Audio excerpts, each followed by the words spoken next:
Jauna darba nedēļa, jauni notikumi. Ilons Masks ņēma dalību Trumpa mītiņā, kas norisinājās Pensilvānijā, un te tāds neliels īsts video. And we had one president who couldn't climb a flight of stairs, and another who was fist pumping after getting shot. Fight, fight, fight!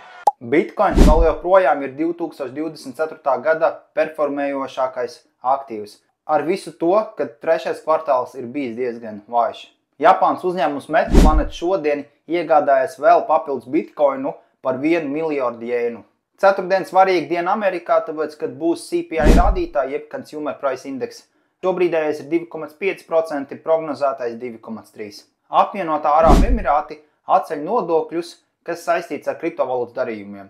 Kamēr daļai no investoriem ir kaut kāda panika saistībā ar ģeopolitiskiem notikumiem, tikmēr lielie vaļi akumulē bitcoinu. Bitcoins šobrīd ir top 10 aktīvu sarakstā ar 1,2 triljoniem dolāru.